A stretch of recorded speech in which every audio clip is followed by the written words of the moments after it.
If the Muslims had lost this battle, Mecca might have fallen. Medina might have been invaded. Egypt, the last great center of the Islamic world, could have burned like Baghdad. And the civilization that carried Islam across continents might never have recovered again. Because in the 13th century, the Islamic world stood on the edge of collapse. Baghdad had already been destroyed. The Abbasid Caliphate was gone. The Mongols, the most feared empire on earth, were marching west after crushing nearly every army that stood before them. Cities vanished beneath their invasion.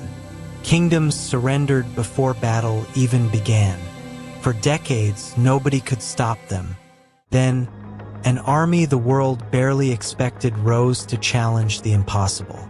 Not emperors, not ancient kings, former slaves, the Mamluks, warriors trained from childhood for one purpose: survival. And in a valley called Ain Jalut, they would do something no major power had truly done before. They would stop the Mongols, not just to save Egypt, not just to save Syria, but to prevent the destruction of what remained of Islamic civilization itself. Because after Baghdad, the world believed the Mongols would destroy everything. And for a moment, it almost happened. Before Ain Jalut became a battle, it was a nightmare spreading across the world. Long before Mongol armies appeared on the horizon, fear arrived first. Caravans carried stories from the east. Stories so horrifying that many people refused to believe them. Entire cities erased. Rivers filled with bodies. Mountains of skulls left outside destroyed capitals. Armies disappearing in days. And the worst part was this: the Mongols kept coming. In the early 13th century, a man named Genghis Khan united the fractured tribes of the Eurasian steppe into something the medieval world had never seen before. Not just another kingdom, not just another invading army, a machine built entirely for conquest. The Mongols moved faster than almost every enemy they faced. Their cavalry could cross impossible distances without slowing down. Their generals adapted constantly. They studied enemies carefully, exploited weaknesses mercilessly, and attacked with terrifying coordination. Most kingdoms fought regional wars. The Mongols fought continental war. And one by one, civilizations collapsed before them. Northern China burned beneath Mongol invasions. The Khwarezmian Empire in Persia was annihilated with astonishing brutality. Russian cities fell. Eastern Europe descended into panic as Mongol armies pushed westward. Kings who resisted were destroyed. Kings who surrendered became subjects. The message spreading across Eurasia became terrifyingly simple. Nobody could stop the Mongols. Then the empire turned toward the Islamic world. And this time, the consequences would shake history itself. Leading the invasion was Hulagu Khan, grandson of Genghis Khan. Cold, patient, ruthless, his mission was not merely conquest. It was elimination. Any state powerful enough to challenge Mongol authority would be crushed completely. First came the assassins of Alamut, the legendary mountain fortress that had terrified rulers for generations collapsed before Mongol siege warfare. Then Hulagu looked toward the greatest prize in the Islamic world: Baghdad, the city that had once stood at the center of human civilization. And soon, the heart of the Islamic world would face the greatest catastrophe in its history. By the middle of the 13th century, Baghdad was no longer at the absolute peak of its power, but it was still Baghdad. For centuries, the city had symbolized the strength of Islamic civilization. It was the capital of the Abbasid Caliphate, a center of scholarship, science, trade, philosophy, and religion. The House of Wisdom had once attracted some of the greatest minds on earth. Even after political decline, Baghdad still carried enormous spiritual and symbolic weight across the Muslim world. To many people, the city felt eternal, untouchable. Then the Mongols arrived. In 1258, Hulagu Khan surrounded Baghdad with one of the most powerful armies on earth. Inside the city, the Abbasid Caliph al-Mustasim failed to understand the scale of the danger.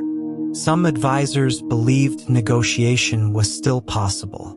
Others believed Baghdad's prestige alone would protect it. But the Mongols did not care about prestige. They cared about submission. And when Baghdad refused fully surrender, the siege began. Mongol catapults hammered the city relentlessly. Defensive walls collapsed.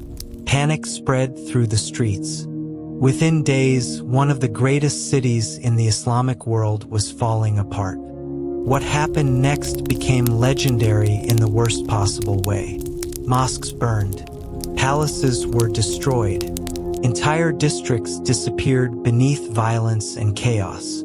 According to historical accounts, libraries containing centuries of knowledge were thrown into the Tigris River until the water turned black with ink. Whether literal or symbolic, the image survived because it captured how the Muslim world felt afterward. It was not simply a military defeat. It felt like the destruction of an entire era. Then came the most shocking part. The Mongols did not stop. After Baghdad, they moved west. Aleppo fell. Damascus surrendered. And suddenly, one terrifying possibility became real. The Mongols might destroy the rest of the Islamic world too. Because now, only one major power remained standing between the Mongols and the heart of Islam: Egypt. And if Egypt fell, there might be nobody left to stop them. As the Mongols pushed deeper into Syria, fear spread faster than the armies themselves. Refugees flooded south toward Egypt carrying stories of destruction. Stories of entire cities collapsing within days. Stories of rulers begging for mercy and receiving none. Stories that made people believe the end of the Islamic world had already begun. And perhaps the most dangerous thing the Mongols had conquered was not territory. It was psychology. By this point, many kingdoms no longer fought to win. They fought simply to survive. Others surrendered before battle even began, because resisting the Mongols often seemed hopeless. And now, all eyes turned toward Egypt, the final great Muslim power still standing.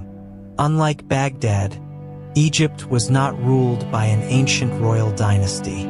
It was ruled by warriors known as the Mamluks, former military slaves, men taken as boys from Turkic and Central Asian lands, converted to Islam, and trained from childhood for war. But over time, the Mamluks transformed into something extraordinary. An elite military class, disciplined, hardened, brilliant horsemen. And unlike many armies destroyed by the Mongols, the Mamluks understood steppe warfare. Many of them came from cultures shaped by similar cavalry traditions. They knew how fast-moving mounted armies fought. That would become critically important. Leading them was Sultan Qutuz, a man who understood exactly what was coming, because Qutuz realized something many rulers before him had failed to accept. The Mongols were not interested in compromise. They demanded absolute submission. Soon, Hulagu Khan sent a message to Cairo. It was not diplomacy. It was a threat. Submit, or Egypt would suffer the same fate as Baghdad. For years, rulers across Eurasia had trembled before Mongol ultimatums. But Qutuz made a decision that shocked the Islamic world. He ordered the Mongol envoys executed. Their heads were displayed publicly in Cairo.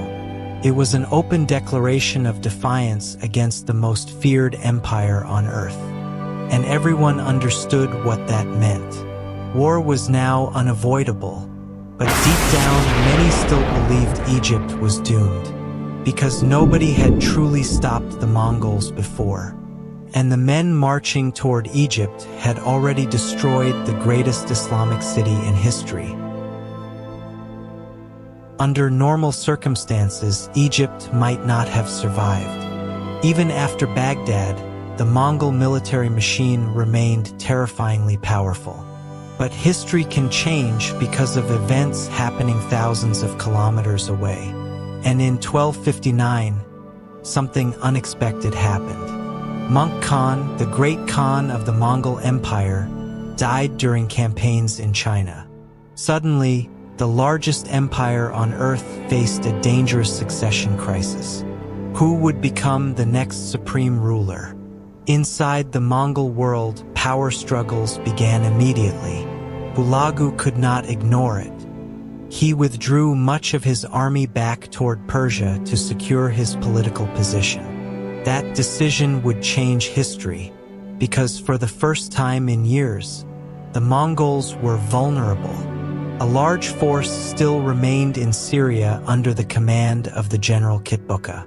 And Kitbuka was no ordinary commander. Experienced, aggressive, feared across the region. But he no longer commanded the overwhelming force that had destroyed Baghdad. Sultan Qutuz recognized the opportunity instantly. This might be the only chance the Islamic world would ever have. If Egypt waited too long, Hulagu could return with massive reinforcements. So instead of hiding behind Cairo's walls, the Mamluks marched north, straight toward the Mongols. It was an incredibly risky decision. If they lost, Egypt itself could collapse soon afterward. And marching beside Qutuz was another commander who would later become legendary, Baibars, a brilliant strategist with deep understanding of steppe warfare. Baibars knew the Mongols' greatest strength was momentum, speed, panic, psychological collapse. Most armies broke before the Mongols fully unleashed their power. But Baibars believed something different.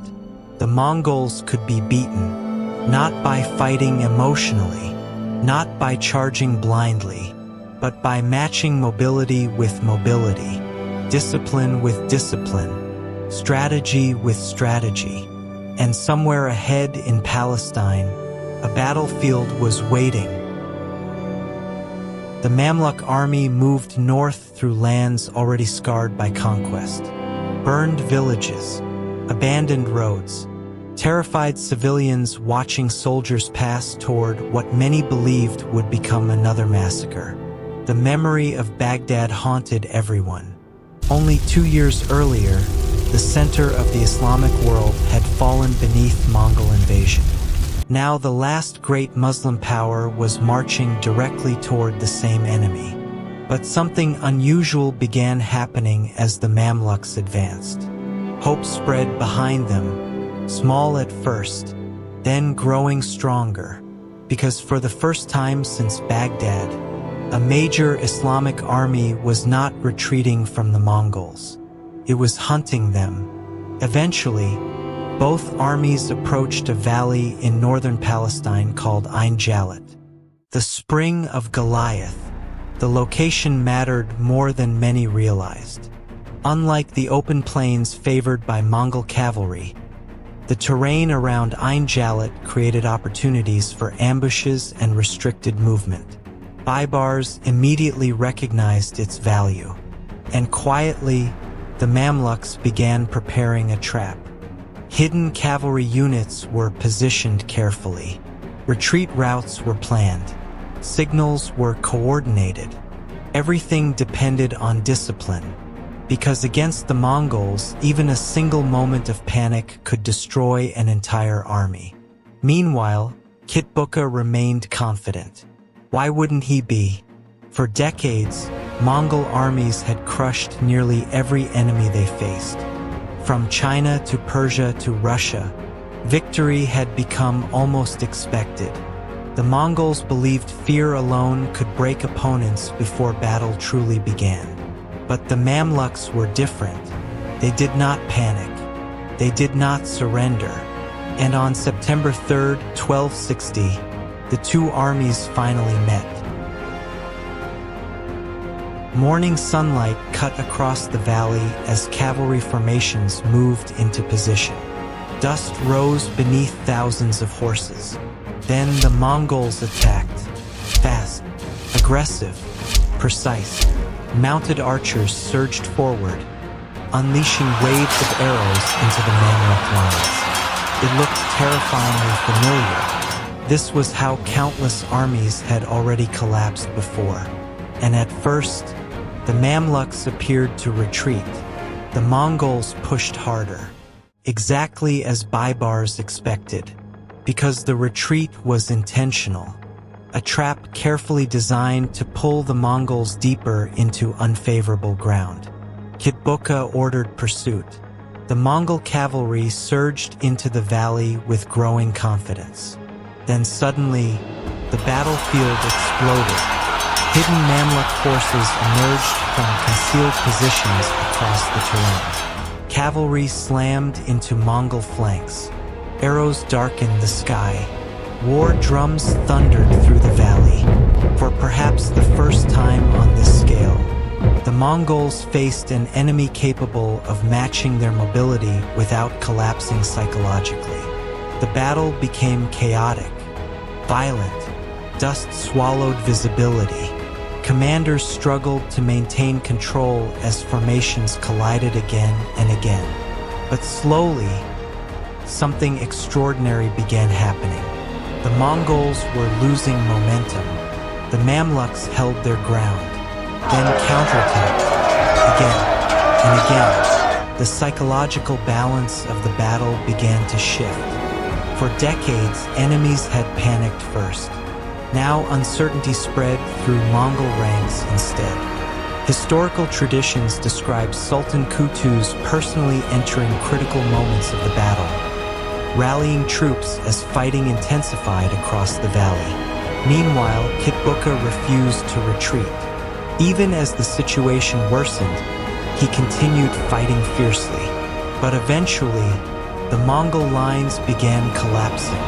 And then came the moment nobody thought possible. The Mongols fled. For the first time in generations, the myth of Mongol invincibility shattered in open battle. News of the victory spread across the Islamic world with astonishing speed. And the emotional impact was enormous. Only 2 years earlier, Baghdad had been destroyed. Many believed Islamic civilization itself was collapsing permanently. Now suddenly, the Mongols had been stopped, not negotiated with, not delayed, stopped, and that changed everything. Because Ain Jalut was more than a military victory. It was psychological survival. The battle protected Egypt, which quickly became the new center of Sunni Islamic power. Cairo survived. Its mosques survived. The scholars survived. Trade routes survived. And perhaps most importantly, Mecca and Medina remained beyond Mongol conquest. The Mamluks emerged as defenders of the Islamic world. Their prestige exploded across Muslim lands. But Ain Jalut also changed something deeper: fear itself. For decades, Mongol victories had seemed inevitable. Now rulers across the region understood something new. The Mongols could lose. The unstoppable empire had limits. And slowly, the momentum of Mongol expansion began changing. The Western Islamic world had survived its greatest crisis. But history still had one final irony waiting. Because over the following generations, many Mongols themselves would eventually embrace Islam. The empire that nearly destroyed Islamic civilization would slowly become part of it. Victory at Ain Jalut transformed the Mamluks into legends. But survival did not bring peace. On the journey back to Egypt, Sultan Qutuz was assassinated.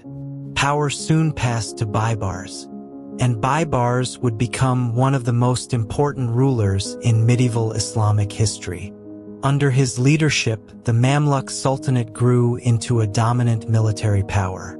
He strengthened fortresses, reorganized the army, pushed back Crusader states, and continued resisting future Mongol invasions.